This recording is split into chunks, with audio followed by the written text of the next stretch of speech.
Dear students, welcome to the 18th session, that is the 8th session in security analysis. As I have told you in the previous session that we have different techniques of technical analysis. In that we had four. One is line and bar charts.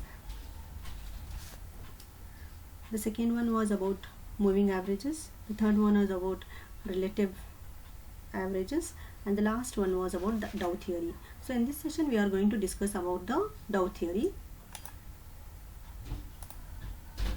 Here we are going to discuss about the Dow's theory. So he has given some assumptions. Based on that technical analysis will be done, that we are going to study in this session. Recap of the previous class, we have learned about technical analysis, the advantages of it, the assumptions of it, and the techniques used in technical analysis. So here this chapter aims to provide an overview of securities analysis. And here we have this at the end of this session that students will be able to explain the stock price movements in terms of Dow's theory. Means here you will be able to understand what assumptions he has taken and how the stock prices will be expected or estimated or forecasted in the future. Let us go for the introduction of the Dow's theory. Charles Dow, as an individual, he developed a theory from the analysis of markets action related in the late 19th century. He has developed this, and of course, as I told you, technical analysis has been happening since 17th century, but this Dow's theory was formed in late 19th, and it is formulated from a series of Wall Street Journal's editorials authored by Charles H. Dow from 1900 until the time of his death. And he mainly focused on price and is concerned with the movements of the broad markets rather than specific securities. So he takes into consideration the broad markets, and moreover he has focused basically on price. So since technical analysis deals with prices, he also has focused on prices, and that is why this Dow theory comes under technical analysis. So he has identified basically three forces in the market by going through all the variables, by going through all the changes, whatever has happened. He has done a research, and of course he has come out with certain forces. That is, the first one is primary force. This primary force or trend or direction is called as the tide. He has compared it to the tide. I think you can understand that the tides which come in the ocean. This trend defines the long-term direction, 1 year to 10 years. It goes for a long-term direction, that is from 1 year to 10 years. And then the next one is the secondary reaction or trend. It is called the wave. This is short-term departure from the primary trend. That is, this lasts only for 10 days to 3 months.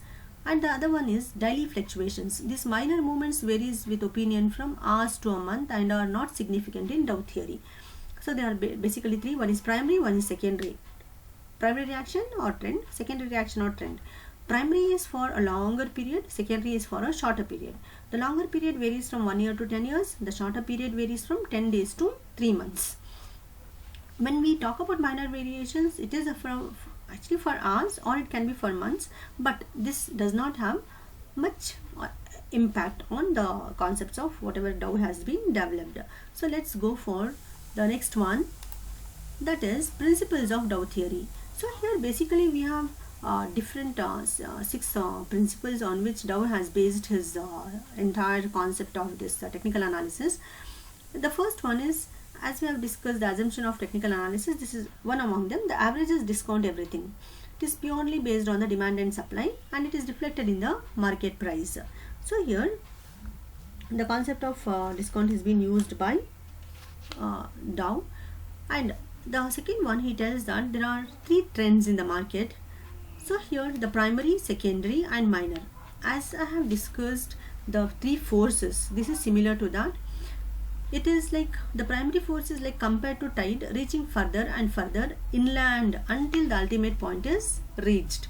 So here they try to see the trend in the prices over a period of time so that they reach an ultimate point.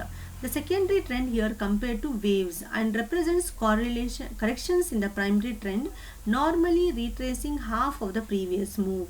Here they are going to compare the primary and the secondary moves. The first one is compared to tide, the second one is compared to wave, and the last one These are referred to as the ripples or the fluctuations in the secondary trend. That is what he has been, he has just reflected it in the form of a tide wave and ripples. The next principle, major trends have three phases. Dow focused on the primary or major trend and identified three phases. So three phases here are, first one is accumulation phase. This is called as phase 1. Is a period when investors in the know are actively buying, selling stock against the general opinion of the market.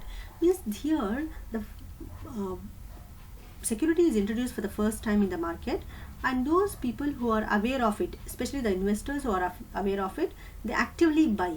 So many times, since there is a risk in purchase or sale of securities, they'll tell this, the public will have a lot of contradictions over that, but there are certain people who want to take risk and they will purchase the security without any fear, of course with fear, but they are the active participants. They are optimistic people who will invest and they want to take a risk and they want to take a chance and they will purchase the security. And during this phase, what happens? The stock price does not change much because these investors are in the minority, demanding stock that the market at large is supplying. So here they are not, there will be no major price changes because these the purchaser of the securities will be very less in number. The next one is public participation phase. Here what happens, when the trend followers and other technically oriented investors start participating. So after a certain point of time, when other first primary people have been introduced or some basic people have started purchasing, other public also will get interest and they will also want to understand what is happening with the security. They will try to purchase it. So here these are called as the followers, and other technically oriented investors also take participation, and this is called as phase 2. The third one is distribution phase. So at this point, the investors who are invested in the first phase start distributing their holdings to the market. This phase continues until rampant speculation occurs. And as I told you, see, it is just like a introduction stage, growth stage, maturity stage. In that way it goes. So introduction stage is the first stage where only few people will purchase the product, only few people will purchase the security. Public participation is the second stage where many participants will be there, many purchasers will be there, many followers will be there. The last one is the another phase where the people who have already purchased will start selling the securities to others in the market. So that is called as three different phases. This is one of the principle what we have. The next one is the average must confirm each other. So this is based on an principle assumption that it is based on a actual fact what had happened with Dow. That is, his first stock average were an index of industrial manufacturing company and rail company. So what the different stages of this assumption is, the first stock average were an index of industrial manufacturing company and rail company. So for Dow, a bull market in industrial could not occur unless the railway average rallied as well usually. So he used to think that the bull market what you have in industry is based on the market what you have in railways. So according to this logic, if manufacturer's profit is rising, it follows that they are producing more. If they produce more, then they have to ship more goods to consumers. Hence, if an investor is looking for signs of health in manufacturers, he or she should look at the performance of the companies and ship the output of them to market. That is through the railways. So the two averages should move in the same direction. So the more the production, the more the transportation. So the more the profit for the railways. This was an assumption. Based on this, he had told that the averages must confirm each other.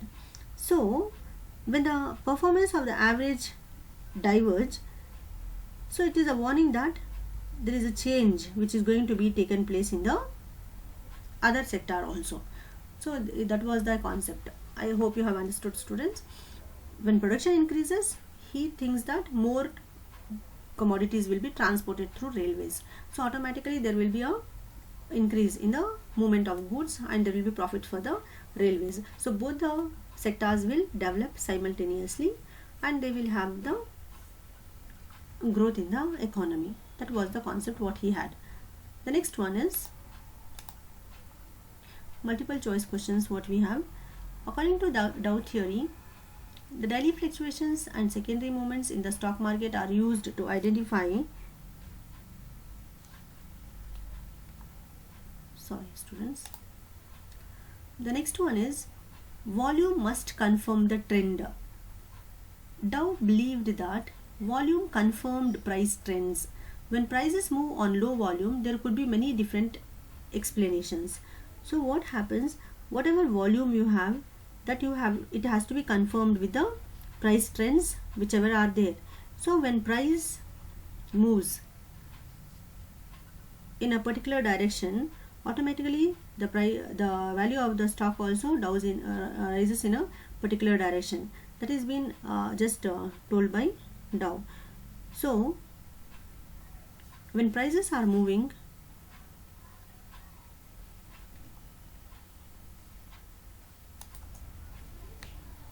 according to this principle, Dow specifies that when price movements are accompanied by high volume, according to him, it represented a true market view. So if many participants are active in a particular security and the price moves significantly in one direction, Dow maintained that this was a direction in which the market anticipated continued movement. So according to him, it was a signal that the trend is developing. So that is what he has specified with regard to this principle. The next one is a trend is assumed to be continuous until definite signals of its reversal. He believed that trends existed despite market noise. Means though there are so many disturbances in the market, but there will be a trend in the prices. Markets might temporarily move in the direction opposite to the trend, but they will soon resume the prior move. That is, he assumes that even if there is some opposite direction in the trend or opposite trend, but it will come back to the normal. This is the belief what he had, and he has specified that the trend should be given the benefit of the doubt whatever they have during the reversal period. And he also tells that whether there is a reversal in the start of a new trend or there will be a temporary movement in the prices, there will be an attempt by the company to see that the prices have come to a normal trend, and this will be specified by the company itself in their policies. And of course this technical analysis they'll clarify, but they can be interpreted differently by different investors. So whatever assumptions are being given, it depends on the investor how they are going to analyze it, but he has given certain principles. Based on that, analysis can be done. So the next one is multiple choice questions. According to Dow theory, daily fluctuations and secondary movements in the stock market are used to identify the primary trend, seasonal pattern, intermediate trend, moving averages. So we use primary trend.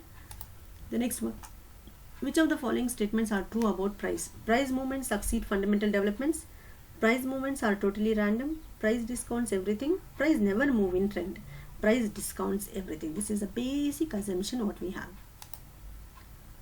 The next one is a technician will refer to periods of accumulation as evidence of an upcoming rise in prices, fall in prices, range based prices, none of the above. It is rise in prices. If the price touch below support line means stock moves bullish trend, the required movement is started.